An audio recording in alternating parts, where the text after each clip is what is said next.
ಸ್ವಯಂಪಾಕಾಭಿಮಾನಿಗಳಿಗೆ ಸ್ವಾಗತ. ಈ ದಿನ ನಾನು ಗೋಧಿ ಹಿಟ್ಟು ಹಾಗೆ ಬೆಲ್ಲ ಹಾಕ್ಬಿಟ್ಟು ಮಾವಿನ ಹಣ್ಣಿನ ಕೇಕ್ ಹೇಗೆ ಮಾಡೋದು ಅಂತ ಹೇಳಿ ತೋರಿಸ್ಕೊಡ್ತಾ ಇದ್ದೀನಿ. ಬೇಕಾಗುವ ಪದಾರ್ಥಗಳು: ಮಾವಿನ ಹಣ್ಣು 2, ಗೋಧಿ ಹಿಟ್ಟು 1 ಕಪ್ಪು, ಬೆಲ್ಲ ಅರ್ಧ ಕಪ್ಪು, ಜೇನಿ ಬೆಲ್ಲ ಇತ್ತಾದ್ರಿಂದ ನಾನು ಅದನ್ನೇ ಇಟ್ಕೊಂಡಿದ್ದೀನಿ, ಹಾಲು 3/4 ಕಪ್ಪು. ಆಮೇಲೆ ನೋಡ್ಬಿಟ್ಟು ಎಷ್ಟು ಬೇಕು ಅಂತ ಹಾಕೊಳ್ಳೋಣ. ನಾನು ವೀಗನ್ ಆದ್ರಿಂದ ಇಲ್ಲಿ ಸೋಯಾ ಹಾಲನ್ನು ಇಟ್ಕೊಂಡಿದ್ದೀನಿ, ನೀವು ಮಾಮೂಲಿ ಹಾಲು ಕೂಡ ಬಳಸ್ಕೋಬಹುದು. Baking soda 3/4 teaspoon, baking powder ಅರ್ಧ ಟೀ ಸ್ಪೂನು, ಉಪ್ಪು 1/4 ಟೀ ಸ್ಪೂನು, ಕೊಬ್ಬರಿ ಎಣ್ಣೆ 1/3 ಕಪ್ಪು. ನಾವು ವೀಗನ್ ಆದ್ರಿಂದ ಕೊಬ್ಬರಿ ಎಣ್ಣೆ ಬಳಸ್ತಿದ್ದೀನಿ, ಬೆಣ್ಣೆ ಹಾಕೋಬಹುದು ನೀವು. 10 ಗೋಡಂಬಿ ಹಾಗೆ 10 ಬಾದಾಮಿನ ಸಣ್ಣದಾಗಿ ಹೆಚ್ಚಿಟ್ಕೊಂಡಿದ್ದೀನಿ.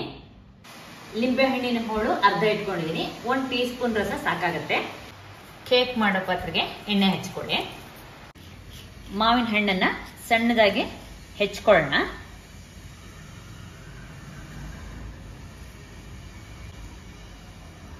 ಗೋಧಿ ಹಿಟ್ಟನ್ನ ಜಡಿ ಹಿಡ್ಕೊಂಡಿದ್ದೀನಿ ನಾನು, ಇದನ್ನ ಒಂದು ಪಾತ್ರೆಗೆ ಹಾಕೊಳ್ಳೋಣ.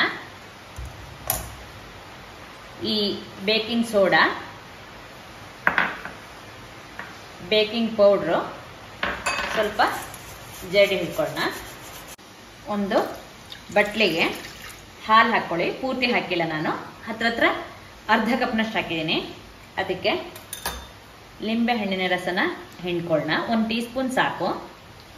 ಒಂದ್ಸಲ ಚೆನ್ನಾಗಿದ್ನ ಹೀಗೆ ಕಲಿಸ್ಕೊಳ್ಳೋಣ. ಅದಕ್ಕೆ ಬೆಲ್ಲ ಹಾಕ್ಕೊಳ್ಳೋಣ, ಹಾಗೆ ಕೊಬ್ಬರಿ ಎಣ್ಣೆನ ಹಾಕಿ ಚೆನ್ನಾಗಿ ಇದನ್ನ ಕಲಿಸ್ಕೊಳ್ಳೋಣ. ಹಾಲು, ಬೆಲ್ಲ, ಕೊಬ್ಬರಿ ಎಣ್ಣೆ ಚೆನ್ನಾಗಿ ಹೊಂದ್ಕೊಳ್ಳುವಂತೆ ಇದನ್ನು ನಾನೀಗ ಕೈ ಆಡ್ಕೊಂಡಿದ್ದೀನಿ. ಇದಕ್ಕೀಗ ಹಿಟ್ಟುಗಳನ್ನು ಹಾಕೊಳ್ಳೋಣ. ಹಾಗೆ ಉಪ್ಪು,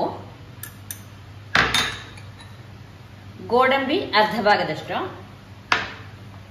ಬಾದಾಮಿ ಅರ್ಧ ಭಾಗದಷ್ಟು ಹಾಕಿದ್ದೀನಿ. ಚೆನ್ನಾಗಿ ಇದನ್ನ ಕಲಿಸ್ಕೊಳ್ಳೋಣ. ಈಗ ಚೆನ್ನಾಗಿ ಇದನ್ನ ಕಲಿಸ್ಕೊಂಡಿದ್ದೀನಿ.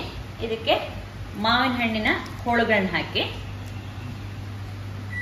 ಮತ್ತೊಮ್ಮೆ ಕೈ ಆಡ್ಕೊಳ್ಳೋಣ. ಈಗ ಈ ಕೇಕಿನ ಹಿಟ್ಟಿನ ಹದ ನೋಡಿ ಈ ತರ ಇದೆ. ನಾನು ಉಳಿದಿದ್ದ ಹಾಲನ್ನ ಇದಕ್ಕೆ ಹಾಕಿಲ್ಲ, ಯಾಕಂದ್ರೆ ಮಾವಿನ ಹಣ್ಣಿನ ರಸದಲ್ಲೇ ನಿಮ್ಗೆ ನೀರಿನ ಅಂಶ ಸಿಗತ್ತೆ, ಆದ್ರಿಂದ ಅಷ್ಟು ಹಾಕೋದು ಬೇಡ. ಚೆನ್ನಾಗಿ ನಾನು ಒಂದೇ ದಿಕ್ಕಿನಲ್ಲಿ ಈ ತರ, ಅಂದ್ರೆ ಗಡಿಯಾರದ ಮುಳ್ಳು ತಿರುಗೋ ತರ ಈ ತರ ಹೀಗೆ ಕೈ ಆಡ್ತಾ ಇದನ್ನ ಕಲ್ಸ್ಕೊಂಡಿದ್ದೀನಿ. ಕಲಸಿದ ಹಿಟ್ಟನ್ನ ಕೇಕಿನ ಪಾತ್ರೆಗೆ ಹಾಕೊಳ್ಳೋಣ. ಪಾತ್ರನ ಹೀಗೊಂದೆರಡು ಸಲ ನೆಲಕ್ಕೆ ಹೀಗೆ ತಟ್ಟಿದ್ರೆ ನಿಮ್ಗೆ ಚೆನ್ನಾಗಿ ಹಿಟ್ಟೆಲ್ಲ ಸೆಟ್ ಆಗುತ್ತೆ.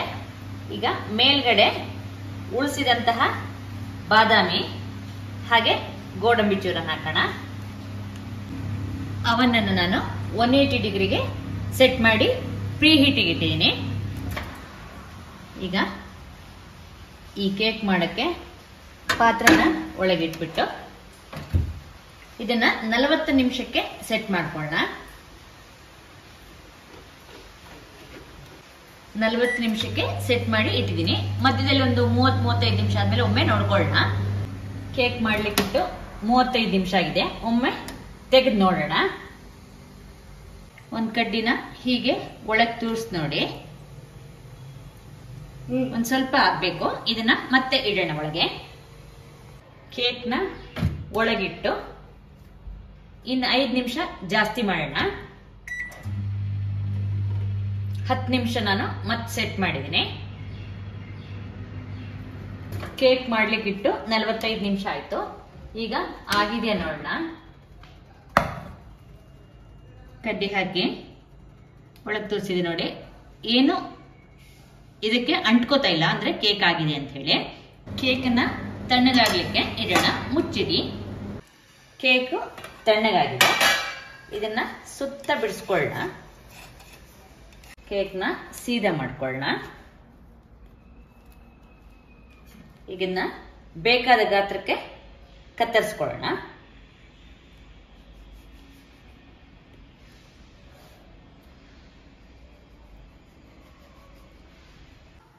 ಈಗ ಒಟ್ಟು 8 ಭಾಗಗಳನ್ನಾಗಿ ಮಾಡಿದ್ದೇನೆ. ಈಗ ಕೇಕು ಸಿದ್ಧವಾಗಿದೆ ನೋಡಿ. ಪದ್ರ ಪದ್ರಾಗಿ ಚೆನ್ನಾಗಿ ಬಂದಿದೆ. ನೋಡಿದ್ರಲ್ವಾ ರುಚಿಕರವಾದ ಮಾವಿನ ಹಣ್ಣಿನ ಕೇಕ್ ಹೇಗೆ ಮಾಡೋದು ಅಂತ ಹೇಳಿ. ನೀವು ಕೂಡ ನಿಮ್ಮ ಮನೆಯಲ್ಲಿ ಈ ಕೇಕ್ ಅನ್ನು ಮಾಡಿಬಿಟ್ಟು ನಿಮ್ಮ ಅಭಿಪ್ರಾಯ ನಮ್ಗೆ ತಿಳಿಸಿ. ನಮಸ್ಕಾರ.